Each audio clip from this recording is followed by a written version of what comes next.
My good friend and colleague, Speaker Melissa Hoffman, and her husband Mark, were shot and killed early this morning in what appears to be a politically motivated assassination.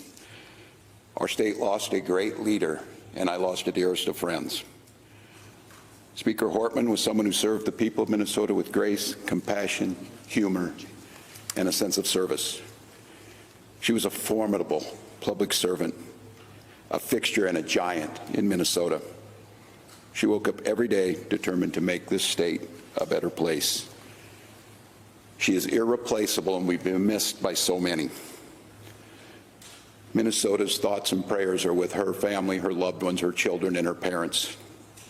My prayers also go out to State Senator John Hoffman and his wife Yvette, who were each shot multiple times.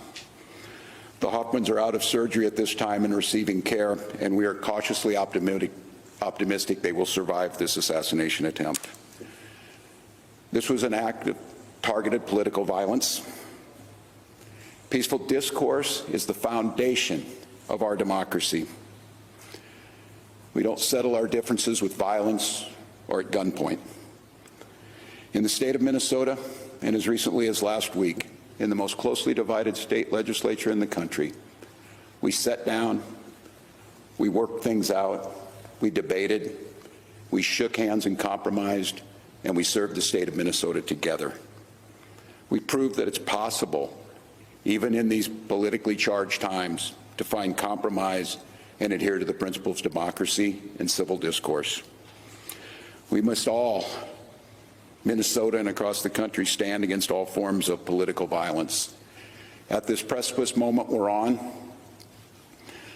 this tragic act here in Minnesota should serve as a reminder to all of us. The democracy and the debates in the halls of Congress, in state houses, in school boards, is a way to settle our differences peacefully and move society to a better place. We're collaborating with all local, state, and federal agencies on a full investigation. We're committed to keeping Minnesotans informed as the situation continues.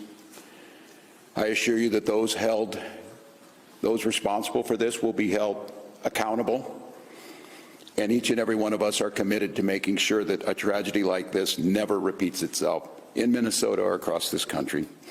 There was an original call in the city of Champlin where there was an individual that had shot Senator Hoffman and his wife. Police responded to that location. They were dealing with that and working through that process overnight.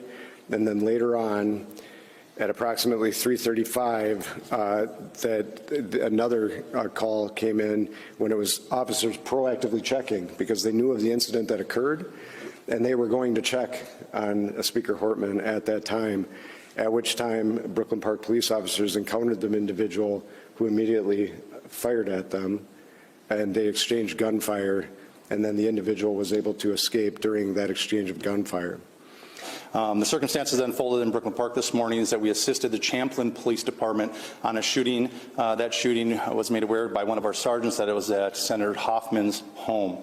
In hearing that very intuitive sergeant asked our officers to go check on Melissa Hortman's home, the representative that lives in our community, just proactively as due diligence to swing by. That police officer and his partner pulled down the street when they arrived at Melissa's house. They noticed that there was a police vehicle in the driveway with the lights, emergency lights on, and what appeared to be a police officer at the door coming out of the house. When our officers confronted him, the individual immediately fired upon the officers, who exchanged gunfire, and the suspect retreated back into the home. Was this an actual police officer or an impersonating police officer?